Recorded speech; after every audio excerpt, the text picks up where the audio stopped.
I give a big part of my stroke recovery to eating carnivore or eating mostly carnivore. Um, and so, I get that some people have finally found a diet that works. Carnivore's working for them, and they're just on this big, like, anti-plant, anti-carbs, anti-everything but meat. And they're emotional about it because they've been lied to their whole life, and now they found something that works, so they want to defend it. And I kind of cut them some slack. Um, but I,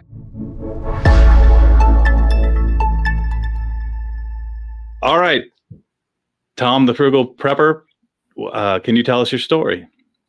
yeah, so um, I was diagnosed as diabetic when I was 28. Um, and at first I was just on a little bit of insulin and some metformin, and blood sugars were under control. I had gone on the Atkins diet after that and lost 30 pounds. And then I went through almost a 90-day fast and I lost like another 80 pounds. So the weight came off. I became not diabetic anymore, really. And then I started eating the foods again and I put the weight back on with the vengeance. I was diabetic again. Um, and I had high blood pressure, and things just kept on getting worse. Um, I kept on putting on weight. My insulin levels kept going up, and then I got to a point where I needed a knee replacement, and um, the surgeon said that he wasn't going to do the knee replacement because I had diabetic leg ulcers that wouldn't heal, and like I would cut myself, and it would just still be there 6 weeks later. It wouldn't heal. Um, and I had a lot of other problems by that point. I had diabetic retinopathy, which is where the sugar gets in, I guess, into your little veins in your retina, and it starts to degrade your retina and make it not work as well. Um, I also had macular edema, which is a swelling of the blood vessels in the retina. I had macular degeneration, um, which is where the macular edema has recurred so much that it just kills that part of the starts to kill off that part of the retina. I had them burning my retina with lasers, and I had to get eye shots in every other eye every other month. Uh, that were $2,000 a piece. Um, I had a torn rotator cuff. I had gout. I had arthritis in my feet. I had um, like really bad swelling in my legs too. Um, and I just everything always hurt. I had neuropathy, starting in my feet too, where you just can't feel like the nerves die from having high blood sugar. Um, so I quit my job at the time, and I took a job working at a hospital where I could just see every doctor and every specialist in the world, and I had every kind of ologist there was. Um, I had a gastroenterologist, I had a neurologist, I had a cardiologist, I had all these ologists that I went to see. Um, and I started just taking all the pills, taking all the prescriptions, doing everything that they said. My endocrinologist just kept upping my insulin to try to get my A1C down. I had diabetic nutritionists. I actually saw three different ones while I was there. And they were telling me eat 120 grams of carbs, follow the 88 diet. Here's some recipes. You can have a half a bowl of oatmeal and a banana for breakfast. And I just kept putting on weight, and my diabetes got worse. I got fatter and sicker in that time than I ever been in my life. Um, so, um,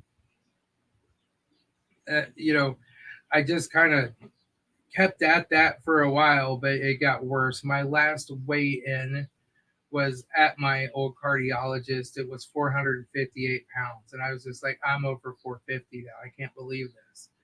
I still stayed on the uh, way of what they taking the insulin for another 6 months or so before I just said I've had enough. I went keto, And I intentionally just didn't get on scales at that point because I didn't want to know. But I was putting on 5 pounds every month when I would go to a doctor.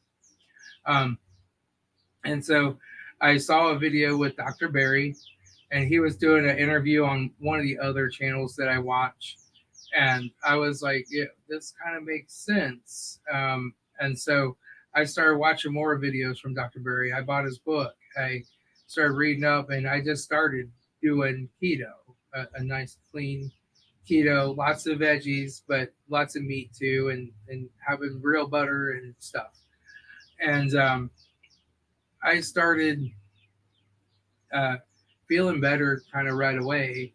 But I had like low blood sugars. Like the first day I did it, I had a piece of Polish sausage for breakfast. And by lunchtime, I had to eat some bread from the cafeteria because my blood sugar was getting low. So I cut my insulin in half, and then I cut it to a fourth because I kept having low blood sugars. I stopped taking my mealtime insulin altogether. And so I was on 300 units a day, and then like I probably settled about 25 units of Lantus every day because I was on Humulin U500, which was concentrated. I went back on Lantus.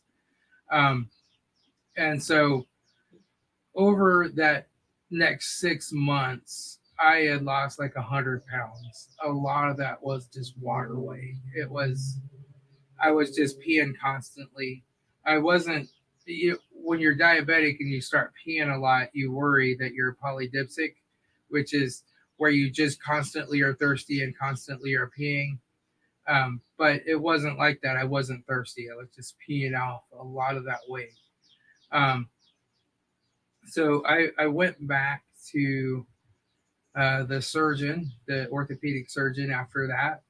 And he was like, well, you've lost weight. Your diabetic leg ulcers are healing. This is great. Um, and he said, um, we can schedule your surgery. So I was like, okay, I don't need the surgery anymore. My knees feeling like 80% better. It's not that big of a problem. And I also had a torn rotator cuff from a lawnmower accident that needed surgery, but I didn't have them do all the MRIs and stuff on it yet because I was mostly worried about my knee. I was willing to live with my arm for a while. And so I didn't get the surgery. I went back to my endocrinologist who was like, wow, you've lost weight. This is really good. And I was like, well, yeah, I started the keto diet. And at that point, I think I had quit taking insulin altogether. I was still on two of the metformin. And he's like, well, you just can't do that, blah, blah, blah. They have a machine that takes your A1C, which is your average blood sugar over the last 3 months. And it came back at like an 8.9 or something. And he's like, see, your A1C is still really high.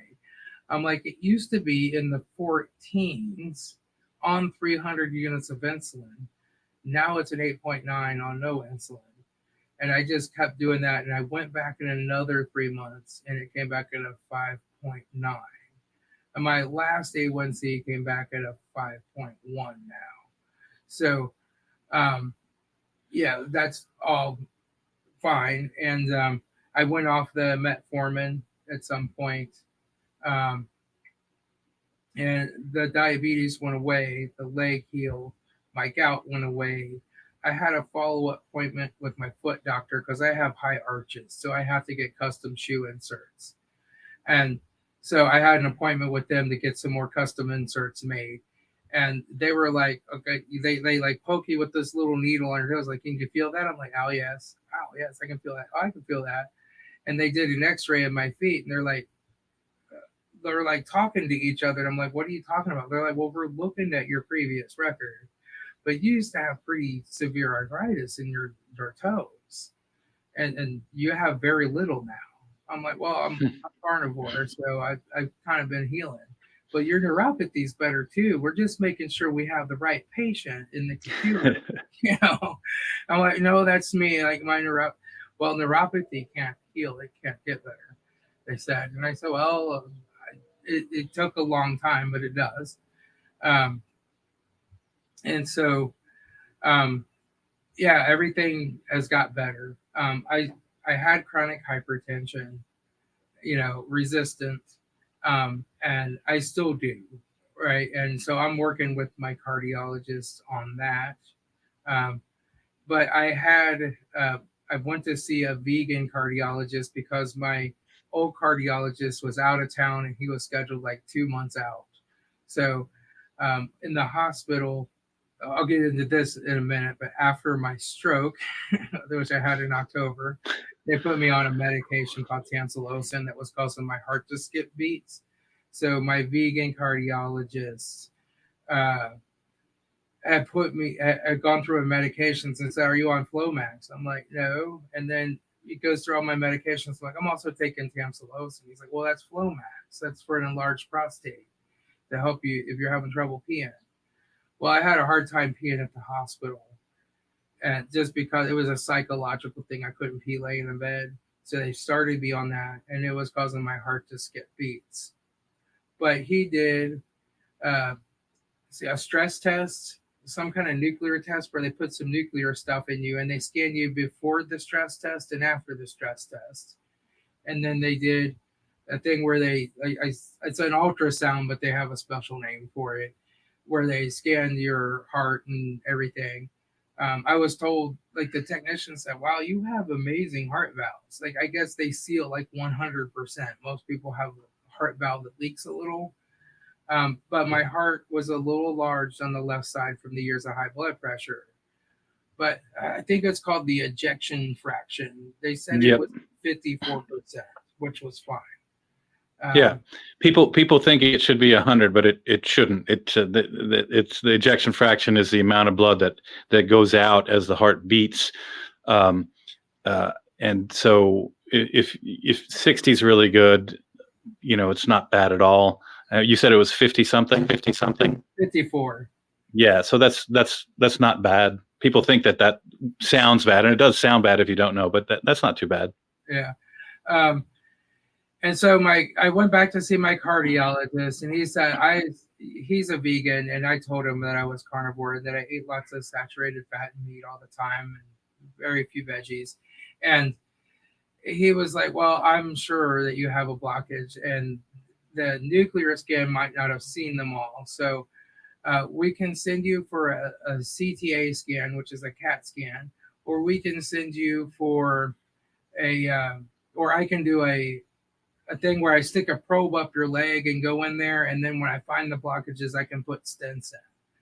And I'm like, "No, I'll just do the CAT scan, like, well, And so he sent me for that.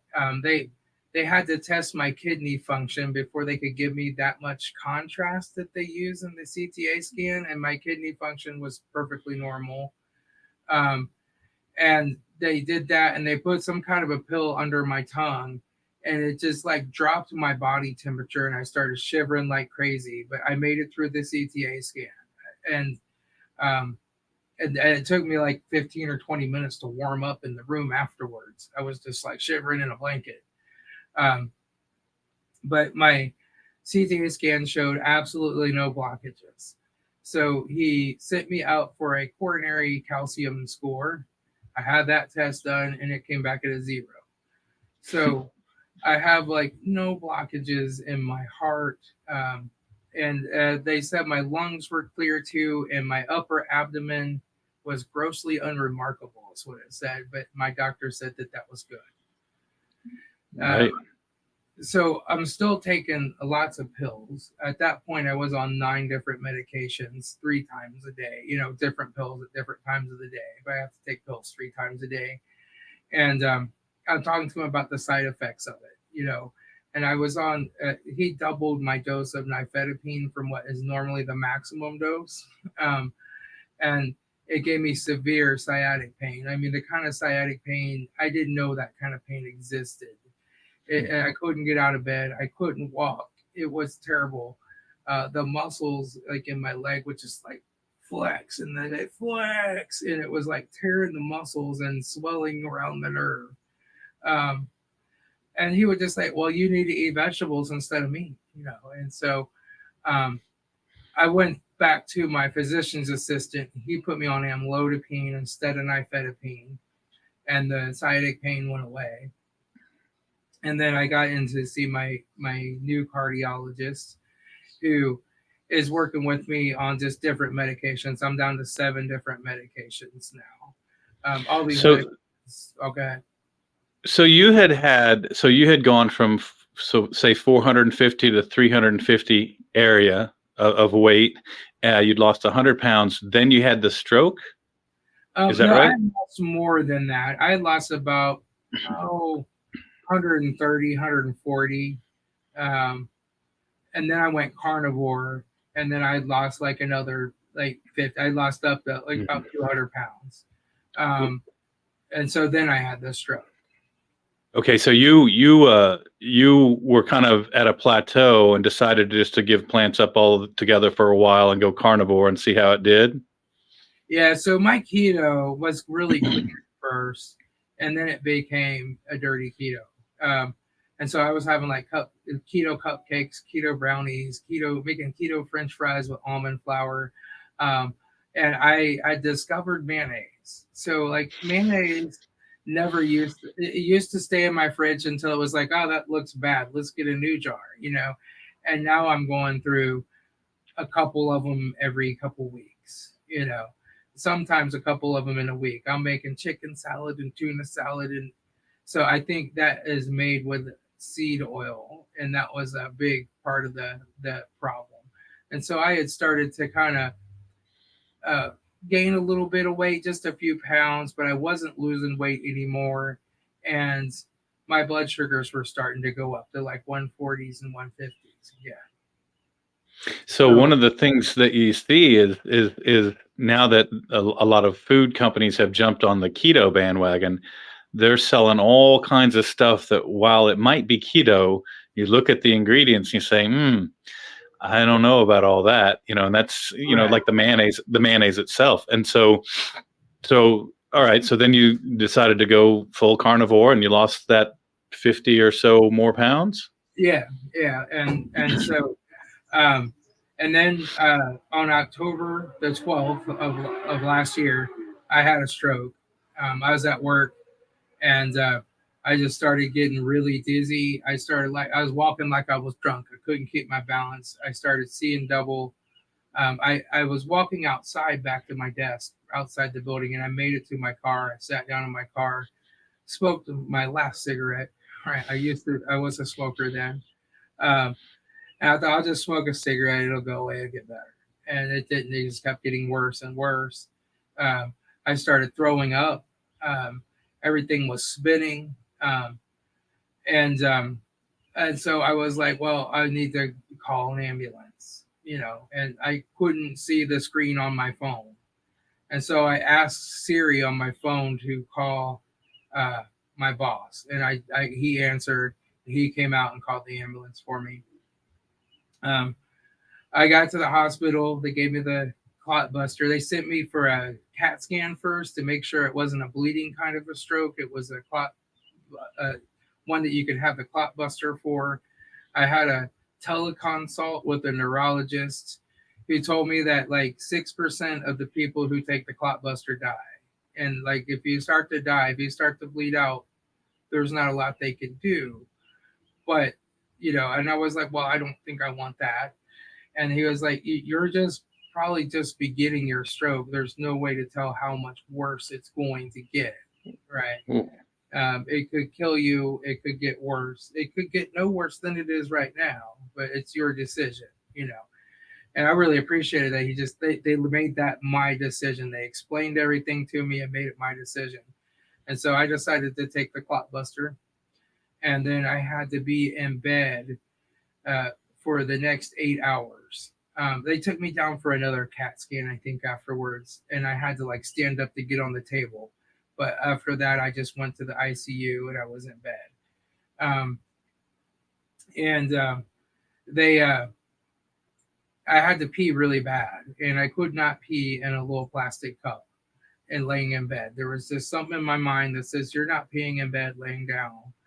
in a plastic cup, and so that's when they came and gave me this pill, like, here, this will help you pee.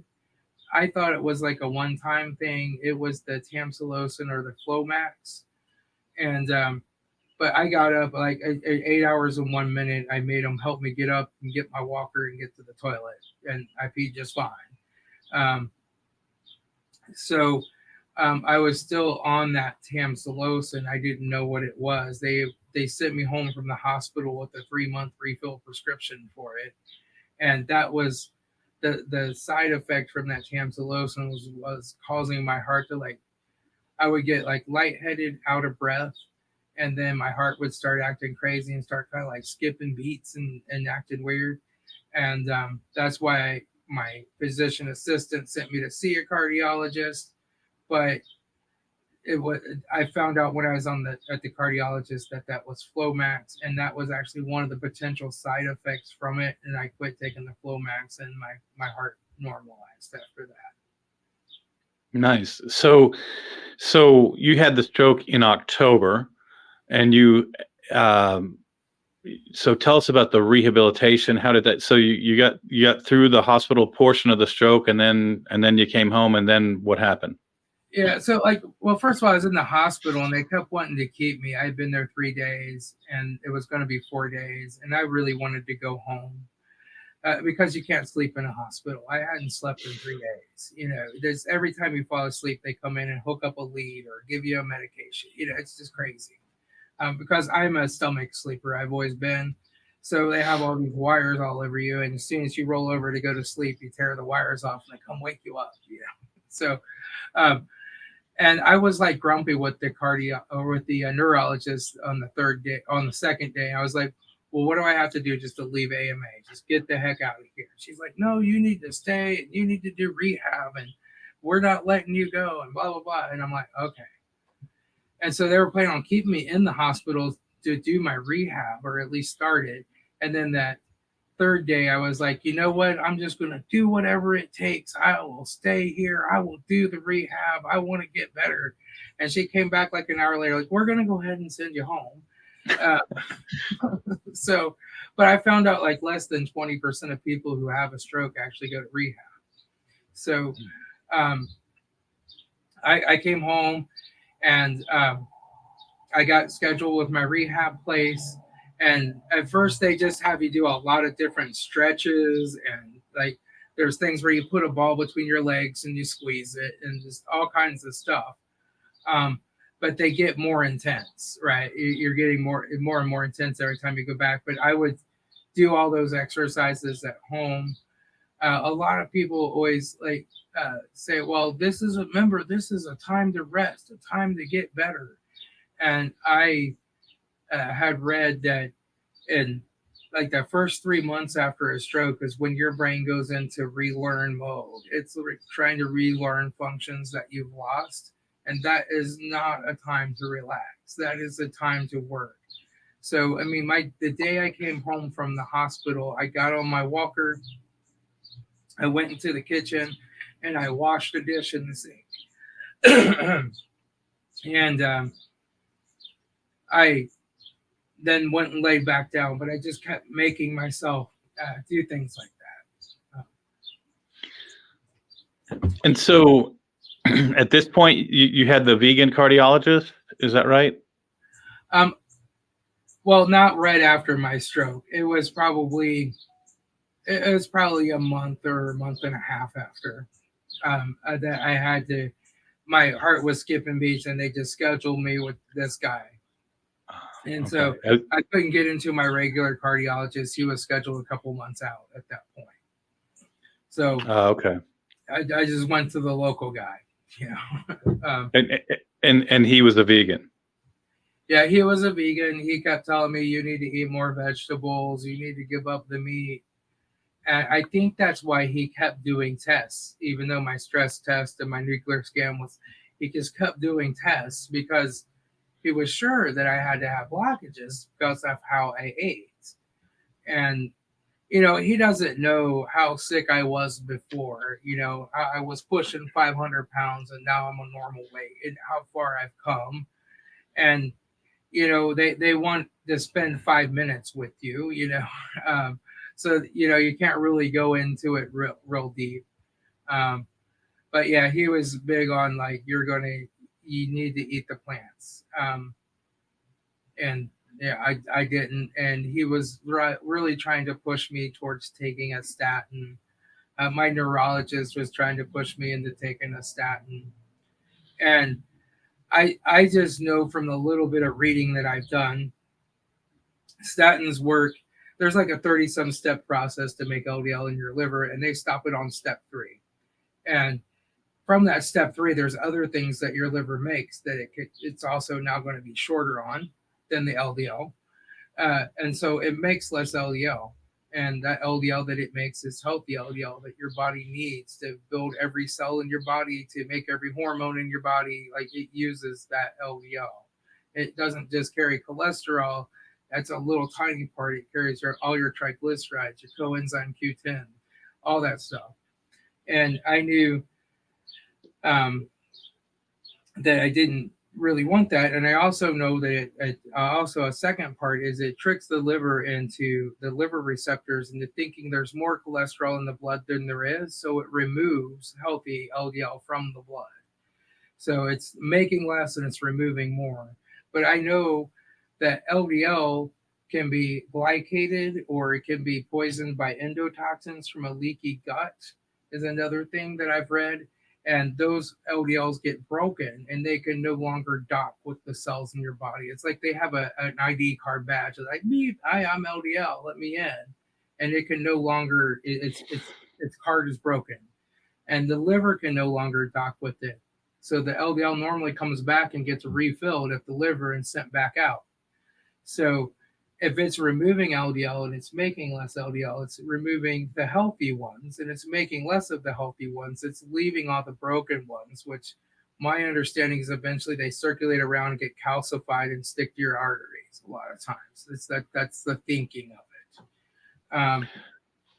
So what I would say about that is LDL is super controversial, and for a guy with no medical training at all, it's very obvious that you like to understand things. I mean, your channel is all about understanding how things work, right? That's what you do, and that's your vocation as well, right? Aren't you a computer analyst, or I'm a network engineer, yeah. a network, right? So you want to understand how things work, and so you've really taken a lot of your health into your own hands, and I think it is interesting, a cardiologist as a vegan being just flummoxed by the fact that you are eating meat and your LDL is fine, your coronary artery calcium score is fine, your CT angiogram is totally clean, your stress test is fine, blowing his mind because he's coming from it with a clearly biased, and it happens, there's the plant-free MD who says you shouldn't eat any plants because they're all trying to kill you. So you have these people who are just not able to kind of use common sense and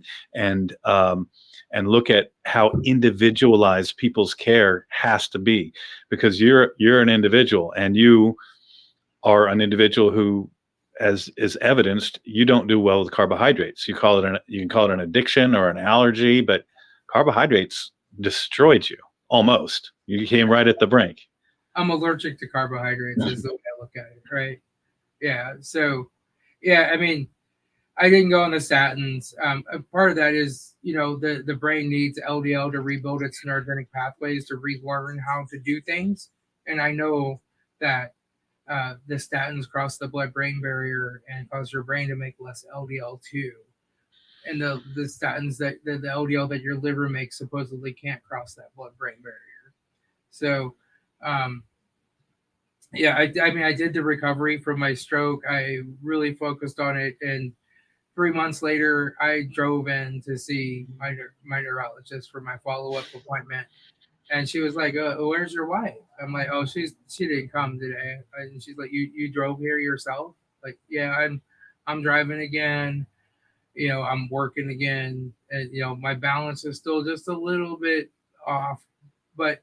The weird thing is, like, my balance is off when I walk. It's not off when I sit down and drive, right? So, um, and she did like a balance assessment. She's like, "Wow, you're doing really good. I'm surprised you made this quick of a recovery." And I'm thinking, like, yeah, it's because I didn't take your statins, you know. So, um, I mean, it's I am not a neurologist, and so I'm not going to make a comment on whether or not what that's what would be considered medically correct. But man, physicians should listen to their patients. I think physicians should listen to their patients, and what you said makes some sense. And it does seem like she was surprised at the rapid nature of your recovery. And it's amazing. I mean, if you look at it, so you were 45, 300, 450 pounds, ulcers on your legs that wouldn't heal, and arthritis in your knee, which you couldn't tolerate, a torn rotator cuff, which was disabling to you, and now you got a birthday coming up, right? You're going to turn yeah, 50 pretty quick. be here on Yeah. Saturday. Yeah, Yeah, and there you go. And I couldn't even lift my arm before. Like I would have to be like kind of push it up like the halfway point, and I really couldn't go much higher because it hurt too bad. And like let alone being able to lift something. And now I can hold this arm straight out and go straight up and down with it and around, and it doesn't hurt at all. You know, did you ever have an MRI? I did not have an MRI for the rotator cuff, but they went in and said, well, it's probably torn. We'll probably have to do surgery on it. And there's a really long recovery period and it's a lot of pain. And I was like, I'm just worried about my knee right now. I can live with the arm. Let's fix the knee. So, So what I would say about your shoulder, given that I did my fellowship in shoulder and knee surgery, and shoulder and knee surgery is what I do, I would say that what we know about rotator cuffs is that where they attach directly to the humerus, the blood supply isn't great, and so it's hard to get nutrients there. So if you're in a compromised metabolic state, it makes sense to me that you would have a lot of symptoms. I would doubt that you certainly wouldn't have had a big tear. I can't imagine, because the way you have function now. So you might have had a small partial tear, and yeah, we say as orthopedic surgeons they can't heal, but I wonder if they yeah, can. Partial tear, a full tear can't heal because there's no material there. It can't just like right. regenerate itself like a frog's leg. But could a partial tear heal? Maybe it could. And also just the weight of your arm being less, and your overall metabolic state. And with respect to the knee, I see a lot of people with just atrocious looking x-rays who don't have a lot of pain in their knee. So and I'm going to start asking them how they eat. um, Yeah. but you lost all the weight and fixed your metabolic state, and your knee is way better. And I just think that that's all fantastic. I mean, it must feel amazing. You were telling me earlier that your waist had gone from a 54 to a 38. Yeah. So, yeah, I was in a size 54 pants. They were all like really tight.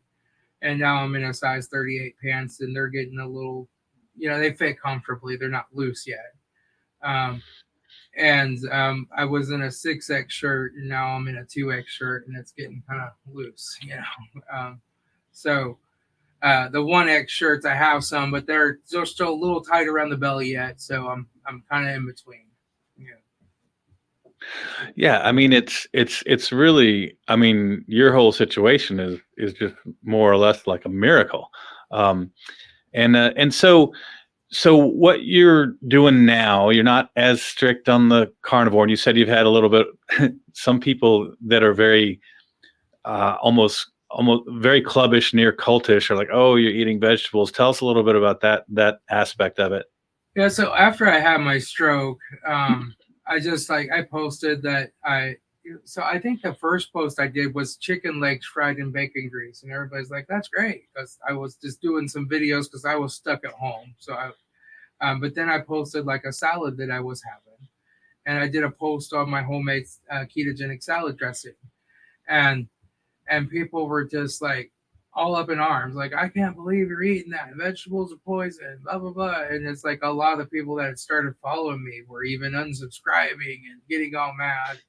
Um, and So I was on the nifedipine at the time, and it was not only causing sciatic pain but severe constipation. I mean, I was having to take like up to 8 X-Lax to get to go. It was really bad, and I found that the salad just helped.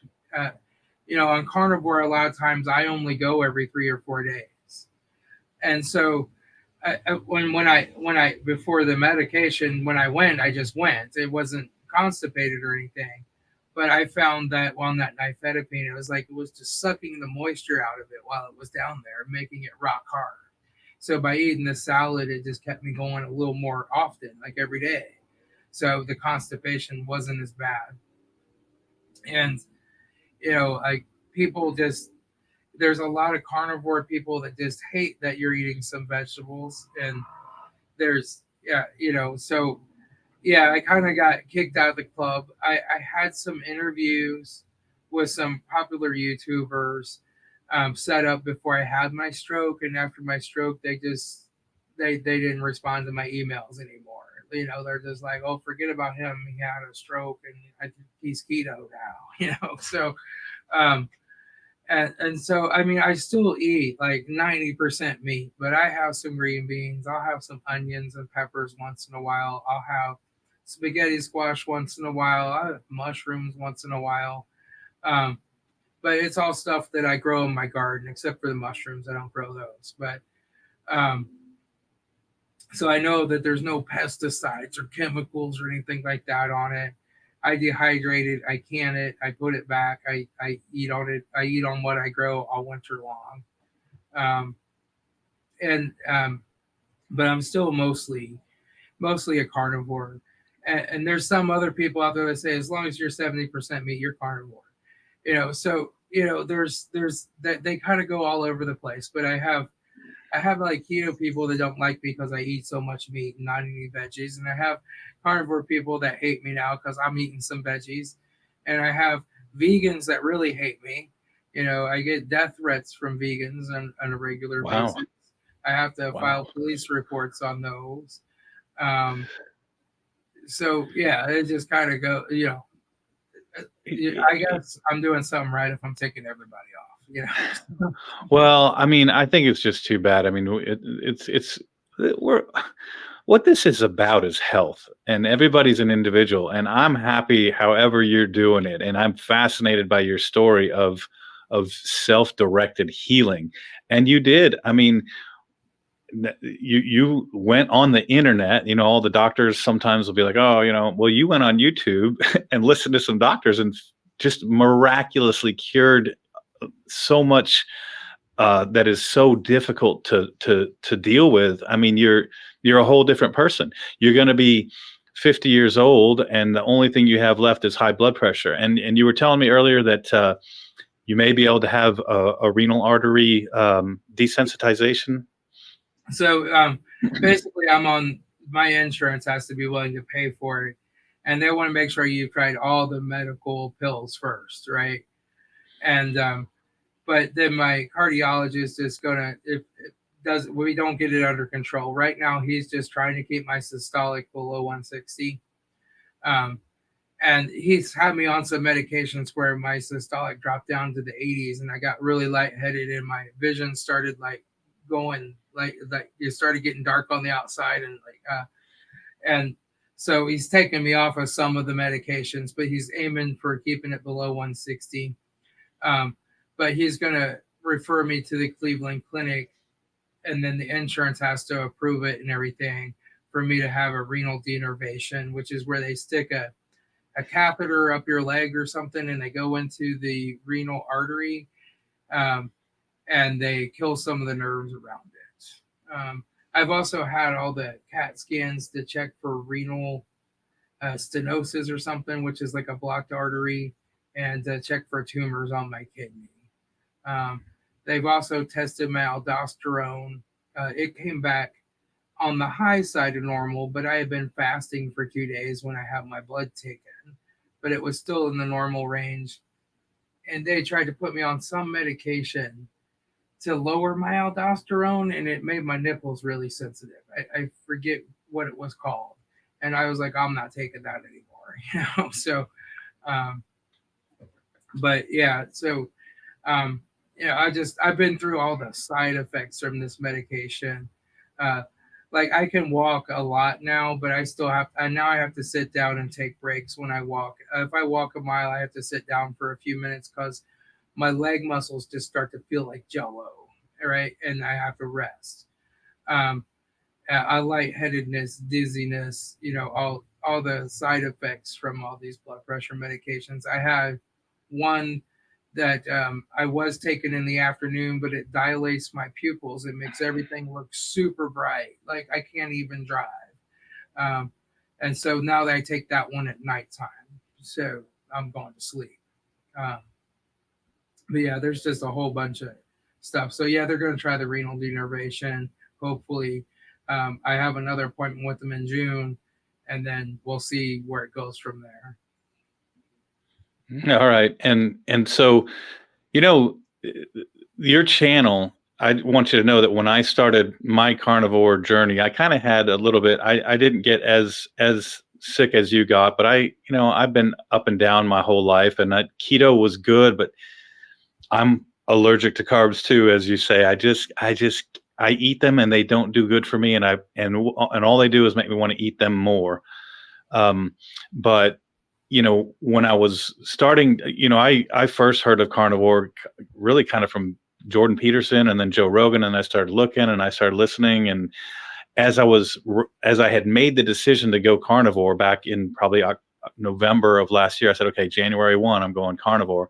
I saw your channel, and your transformation was really inspiring. So I want you to know that what you're doing with this channel is really inspiring people. And even just the fact that anybody who looks at you in your health situation and says you shouldn't go out and have a garden and eat some vegetables out of your garden, I don't know. I don't know. I don't even want to talk to that person. I think that that's so close-minded that I can't even, I don't know what to say about it. You found some vegetables that you enjoy eating, that don't bother your physiology, that you enjoy growing. You get the peace of going out there in the garden and the smell and all the good things that come with that.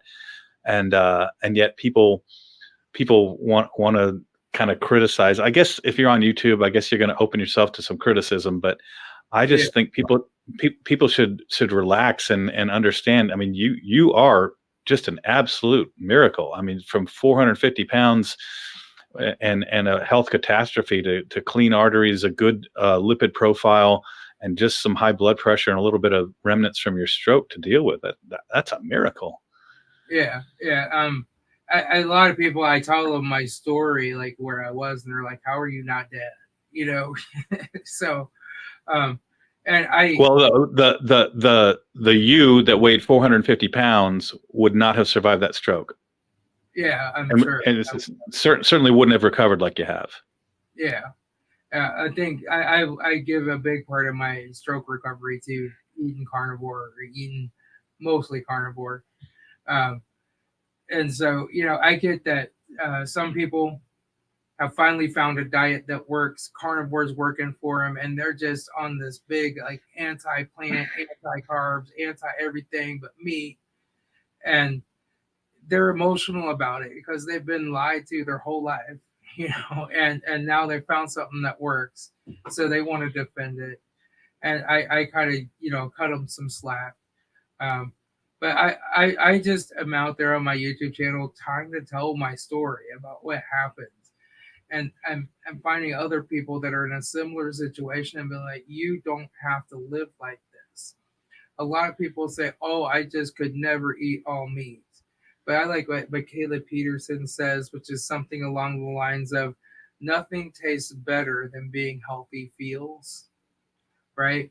And that's so true. Like I would not go back to eating cake and carbohydrates and stuff again. Um, the eating donuts and just like I wouldn't even go back to the American Diabetic Association diet with 120 grams of carbs a day. I mean, that's more than I eat in weeks now. And you said you said that period of time when you were following the ADA diet, your health continued to disintegrate. You continued to gain weight, and Continued to get worse. I kept putting on 5 pounds. every time I went back, and they kept upping my insulin. They took me off of the Lantus and put me on Humulin U 500 because I had to take such a concentrated dose. I'd have to take multiple shots of the Lantus. And they put me on a Novolog fast acting insulin, which I was taking about 70 units every time I ate. So, um, and my blood sugars were still high. I was just happy if I could keep them below 300, and my A1Cs were in the 14s. So, And then you went keto and started this whole big transformation. yeah, I mean, and I was off the insulin within a couple of months. And I had to cut the insulin way down. I went off the fast acting because I kept getting hypoglycemia when I went keto.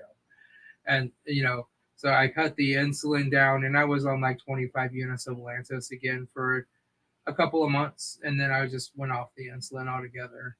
And I stayed on the metformin for a little while, but I eventually got off the metformin as well. So, And how has your family responded? They must be so excited about how you are now, health wise. I think they are excited, but so like my mom is anemic. She's had anemia since she was a child. She has to get blood transfusions for it, take iron pills, and all this stuff. So I was like, you need to eat red meat. There's a lot of bioavailable iron in that red meat. It'll at least reduce the number of blood transfusions you have to go in for. And she started eating more red meat. Now she still eats some crackers and stuff, and she's not perfect, right, on keto or carnivore, but she started really upping her red meat. And she went back, and they're like, you can quit taking your iron pills now. Your iron's fine. Um, Nice. but the rest of my family, they're pretty sick too, um, and they're still in that mode of I'm going to go see this doctor and have this test and have this scan, and they're going to find out why I'm having trouble sleeping, why I'm so tired all the time, why this, and they're thinking there's this real thing that we have in America, which is we just need to add something and we'll fix that. We're used to being able to have a problem, go out, spend money, get something, and fix it, right? And so a lot of times I think I'm just going to go see another doctor, get another pill, and it'll fix this problem. And it's not about adding anything. It's about detracting. It's about taking away the poison food that you're sticking in your mouth that you're addicted to.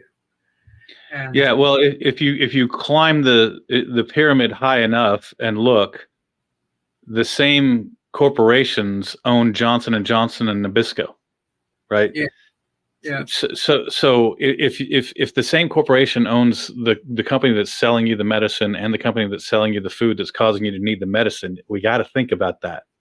We have to think about that. yeah. I mean, they're extracting money from us one way or another. I know I've heard that a lot of medical schools receive a lot of funding and donations from big pharma and big food. So they're probably influenced some of that curriculum that's going on. So I don't think doctors are evil. I think they just don't know. They have a lot of patients to see and a job to do, and they don't always have the time to read the entire, you know, statin study that's put out by Lipitor and make statins look like you're going to have a 50% less chance of having a stroke, but they played with the numbers and it's really like 3 less people had a stroke out of 1,000, you know. So, they're just reading those front pages of those reports. Like, yeah, this is something we can check for. We can give a pill and we can control it. Right. Yeah. That's why. So the thing about carnivore is really a lifestyle. And one of the things about carnivore, I find a lot of carnivores are very interested in trying to, promote regenerative agriculture and kind of turn the tide on that and make sure that, that it's not just our own health, it's the health of the animals. We do care about the animals. We do care about the earth, and we also care about not being exploited by corporations that are primarily driven by profit. Right. Absolutely. I mean, I support animals being, harvested in a more humane manner, but um, that's something that we still need to work on, right? And I used to work with a farmer who grew corn, and you've never seen so many animals get killed: foxes, bunny rabbits, squirrels, like everything. Um, as when they run that combine through the field and go to collect the corn, it's and they're displacing a lot of animals with that monoculture type of thing. So it's not it's not about killing less animals to me. It's about having a cow, getting a cow that's grass fed, grass raised, grass finished, and it's humanely euthanized. And then that cow can feed me for an entire year, you know. So, um, I mean, I'm not on all grass fed, grass finished beef yet because it is expensive, but I'm doing what I can do. I buy my eggs from a lady who has backyard chickens. You know, so I'm doing what I can do. But if you're in a really bad health spot where you're gonna die, you can do a keto diet with some 99-cent hot dogs, and it's way better than what you're eating now. So Yeah, absolutely. I mean, I think that, I think one of the issues that we have in this country is that the American Diabetic Association and the American Heart Association and everybody has been telling us that saturated fats are going to kill us for so long, and that what we really need to do is eat more plants and carbs. It's going to be very hard for them to backtrack, and I think it's you're going to have to look at the fact that, hey, we've been given the wrong advice for 50 years, but that's, you can do that. Doctors used to smoke. Doctors used to tell people, smoke after a meal, it'll help your digestion. I mean, and then we well, owned it and said, all right, we were wrong, move on. so the American Heart Association, they used to, they were on this big, don't eat cholesterol, don't eat eggs, don't eat saturated fat, like a big kick, and then it kind of went away. That not so much focused on the cholesterol now. And if you read in 2012, I think, way buried way back in the back of the manual, there's a little thing that says the cholesterol you eat. Studies show that the cholesterol you eat has nothing to do with your serum cholesterol. So cholesterol is not a nutrient of concern for overconsumption. But it's published in this little footnote in the back. And what they need to do is say, we were wrong about cholesterol. You can eat cholesterol. And they need to put that on the front page. Have you ever seen, there's a Funny or Die? Yeah. Funny or Die, they have one called Time Traveling Nutritionist. And, it's like this couple in the 70s eating eggs, and he comes in and says, don't eat the eggs. Have you seen that one? Yeah. Yeah. I mean, it's just that, right? He's like, well, actually, now we've changed. He comes back every decade or two and changes his mind on eggs. Well, that's how it's been. And in the meantime, we've been getting the very same advice for all people. That's where I think a real problem is. You and I are not the same as other people who can tolerate carbohydrates. And there's tens, if not hundreds of millions of us who just do terrible. Everybody you see who's obese has a terrible time with carbohydrates, right? Yeah. I mean, I think that it's important too that we look back at like recent history, like in the 1800s, how people ate, how they were not having all these medical problems. We've increased our consumption of seed oils and high fructose corn syrup and all these other things. But then people show up on my channel. Well, cavemen used to eat this. I don't care about cavemen. You know, I'm I dealing. just I just made a post on my channel. Cavemen were vegans, and basically, I don't care. Who cares? I mean, here we are. Let's eat. Yeah. So Yeah. I mean, like looking way far back, or evolution. I believe in creation, but we'll say evolution. Um, you know, I don't care about that. I'm dealing with like right now. Yeah, exactly. I mean, it's completely irrelevant, and so that's another thing you find. I mean, it's nice to have a nuanced conversation with a reasonable person. So you're not a zealot for any particular diet. You're like, hey, carnivore worked really well for me, and you're still, like you said, some people would consider you a carnivore if you're 70% meat or whatever. Um, but these people who like lock in and they say, oh, you can't eat plants, they're all so bad for you. It just doesn't make sense to me, and I don't think it's helpful. And Yeah. again, like I said, I mean, that's why your channel is inspiring, because because your story's inspiring. I mean, it's an inspiring story, really. Yeah. Yeah. So well, listen. I know you got a birthday coming up. My daughter, I actually made a video on my channel about the carnivore birthday cake she made me with 3 patties of meat, cheese, and in the middle, and goat cheese as frosting, and then she dyed some grated Parmesan and made little sprinkles on top. So maybe you could make yourself or have somebody make you one of those for your birthday, so you won't Yeah. be. My family was taking me to a bowling alley for my birthday because that's where I wanted to go, was go bowling. And I said, just we won't get any food. People can go up and get something if they want it from their little food area. And so they called the other day and they're like, well, we're gonna bring cake, we're gonna bring ice cream, we're gonna bring mint, we're gonna bring nuts, we're gonna, is there anything else that you want? I'm like, I don't want any of that. I don't want a cake for sure. Like, well, other people will want some cake, so we're gonna have cake. You're like they said that, like, they were angry that I said I don't want a cake, and it's like, okay, so maybe I will make one of those birthday cakes and just take it for me to eat. Although we're doing it in the afternoon and I will probably already eaten lunch, so I probably won't be that hungry, but I might make an exception and eat later in the afternoon or whatever. But, Yeah. Well, yeah. Well, Tom, I really, really appreciate you coming on the channel. I think your channel is awesome. I think that there's great things on the Frugal Prepper about anything I might want to fix. I'm gonna look at your channel because there's some great stuff on there about that. You obviously want to understand how to fix things, including your own health, and you've obviously done a miraculous job at that, and have inspired people on the way. And if there's haters out there, who cares? I mean, you're so much healthier and happier than you were. I mean, it's just great to see. And so I appreciate it very much you coming on, and thank you. All right. Thank you. All right, Tom, take care. Oh. Okay, I recorded this time. Thank you so much. That is so gracious of you to do another hour. I know time is precious, and I really appreciate that. That was really cool. And I got all the time in the world. My spaghetti squash are planted now, so. There you go. Yeah, that's cool. But like I said, I definitely would love to keep in touch, and I got your cell phone number. I'll text you. I'm dying to hear how you said it up until June, and then 6 more months. You said you might be able. It might be another 6 months of trying meds, or he might see if the insurance company will cover it then.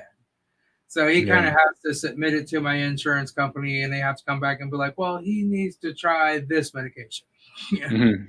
Yeah. And they're just, I'm like, my stroke, my 3 days in the hospital for my stroke with the ICU, my treatment just for the hospital was $107,000. And it's like, I would think paying for a $20,000 renal denervation is better than me having another stroke, right? Absolutely. Yeah. And then you gotta get the pressure down. I mean, 160 even is still dangerous. It's dangerous, but he said, like, you don't really cross into stroke territory till you're over 180 or over 160 to 180. So if we just keep it below 160 for now. That's where I was in the 190s over 110s before I started the carnivore diet. And I had just lost one of my best friends from med school who was 54 last summer from a stroke. And so that was one of the things of like, man, I got to do something. I was on 2 medications and still that high. I said, I can either pile up medication or I can try carnivore. And I did carnivore, and immediately within 3 months, I dropped 60 points. And, just people are different. But it works for me. Blood pressure for a lot of people. It just hasn't for me. I've tried not eating salt in the past till my heart started skipping beat and my legs wouldn't work and I couldn't stand up and I had a sodium shortage. I went to the ER. I've tried stopping smoking in the past. It never lowered my blood pressure, but I'm not smoking anymore. I just tried everything that they've recommended. And like, even when I had the sodium shortage, I was in the emergency department. They're like, your blood pressure is really high. Like, so I don't know. just nothing has really worked for it, and it's progressively. I've always had high blood pressure, even when I was a teenager. It was in the 140s, right? Oh, wow. Okay. It's just progressively gotten worse and worse and worse. So, yeah, I don't know. Yeah. Yeah. So, I mean, I think that, your story is really interesting because you've done a whole lot of healing and you've had a whole lot of high tech help. And so it seems like that's kind of continued. You've healed on your own with your diet, but you got getting some high tech help. If they do this renal artery, or this renal nerve desensitization, and you don't need any medications. Can you imagine? I mean, that would be just Awesome. I mean, it's almost like 3 times a day. I'm like, I have to do my penance and feel like crap for a couple hours and take these pills. It's like, um, so it would just be so awesome not to be on that. I would be so much more full of energy all the time. yeah, So yeah, for sure.